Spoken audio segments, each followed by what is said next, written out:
Welcome to today's Explainer. Today, we are opening up something seriously amazing. Think of this as your ultimate, practical mental toolkit. We're diving straight into the appendix of Donella Meadows' brilliant primer, Thinking in Systems, to extract the absolute gold. You know, if you've ever felt completely overwhelmed by the sheer chaos of everyday life, or maybe frustrated when your attempts to fix a problem actually make it worse, well, this explainer is exactly what you need. We're going to navigate the interconnected world around us using really simple language without getting bogged down by complicated math. In fact, we are completely leaving those heavy equation models behind. Okay, let's just dive right in. Here's our quick agenda for today. 1. System definitions and vocabulary. 2. Summary of systems principles. 3. Escaping systems traps. 4. Leverage points in a system. And 5. Guidelines for living in a systems world. Part 1. System definitions and vocabulary. Getting a grip on the language. Because, really, before we can fix a system, we have to speak its language first. So, what actually is a system? Well, it's not just a random pile of stuff like sand scattered on the street. A system is an interconnected set of elements that are coherently organized to achieve a specific function or purpose. It's a structure with an actual goal. Think about your digestive tract, a soccer team, a corporation, or even a forest. Every single one of these is a system because their parts interact to pull off something way bigger than themselves.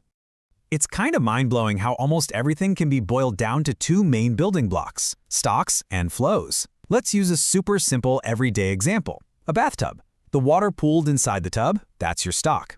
It's the accumulation of past actions. The water pouring out of the faucet or draining away, those are your flows. Or think about your bank account. Your current balance is the stock, while your income and expenses are the flows. Literally everything in the world can be viewed through this lens of things accumulating and changing.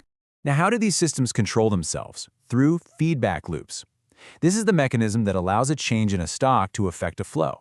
Picture the thermostat in your house, or even your own body sweating to cool down on a really hot day. The system is constantly monitoring the temperature, which is the stock, and adjusting the heat or the sweat, which is the flow, just to keep everything balanced. Systems are literally always watching and tweaking themselves. Part 2. Summary of Systems Principles, the Unchangeable Laws of Nature. Let's look at the core principles that govern our everyday mental toolkit. These principles are the golden rules. First up, a system is way more than just the sum of its parts. I mean, you could swap out every single player on a soccer team, and guess what? It's still a soccer team.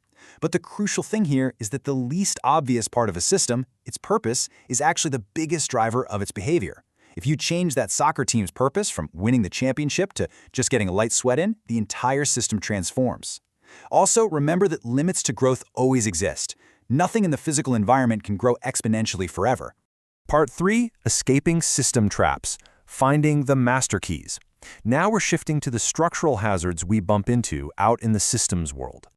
Our first trap is policy resistance. Imagine a massive game of tug-of-war, or brutal office politics. Different actors in a system have totally different goals, and they're yanking the system stock in opposite directions. The harder one side pulls, the harder the other side fights back. The counterintuitive way out? Just drop the rope. Let it go. Get everyone together to find mutually satisfactory goals, or redefine a larger goal so everyone is finally pulling in the exact same direction.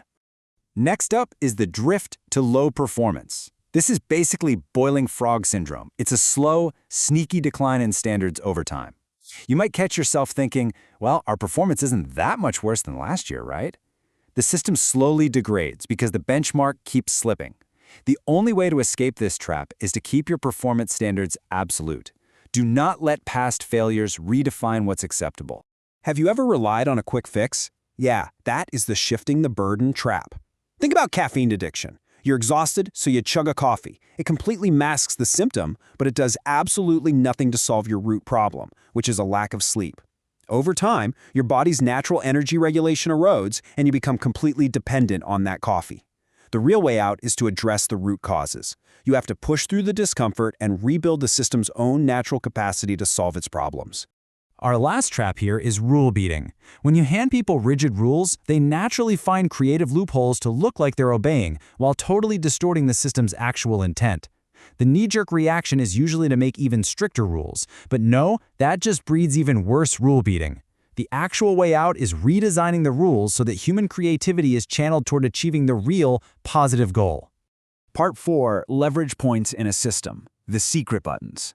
We've navigated the traps, so let's talk about how to actively change things. We're going to start with the lowest leverage points. These are the things we argue about the most, like tweaking numbers, changing subsidies, or adjusting physical layouts. Even though these feel important, they actually offer the weakest leverage for real, fundamental change. I mean, you can pump more money into a broken system, but it's still going to behave like a broken system. Moving up the hierarchy, we hit the medium leverage points. This is where things get really interesting. Just changing who has access to information can radically shift behavior. Imagine if you put an electric meter right in your front hallway instead of hiding it down in the basement. People naturally use less power when the info is staring them in the face.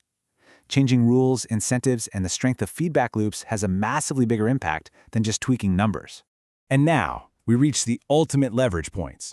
If you want to completely flip reality, you have to change the goal of the system, or, better yet, change the paradigm, the whole mindset that birthed the system in the first place. When society shifted its paradigm to believe the Earth revolved around the sun, literally everything changed.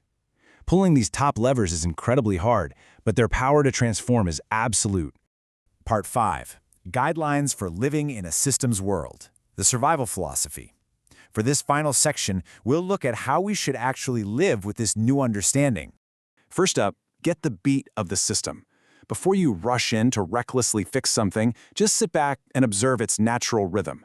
Honor and distribute information fairly, because missing information is the root of most system failures. And above all, stay humble. Complex systems are always going to surprise us, so we just have to be ready to stay learners. Finally, celebrate the complexity of this messy, beautiful world. Defy rigid disciplines. Systems don't care if you're an economist or a biologist. They cross all boundaries. We need to expand our time horizons way beyond short-term interests and expand the boundary of our caring beyond our own little bubbles. In this tightly knit world, if one part of the system fails, we are all going to feel it eventually. And most importantly, never let the absolute goal of basic human goodness erode. So, now you've got the mental toolkit. You know the vocabulary, the traps, the leverage points, and the guidelines for living. I'm going to leave you with this provocation. Look around your home, your workplace, your community. What system around you needs to be changed today? And more importantly, which lever are you going to pull?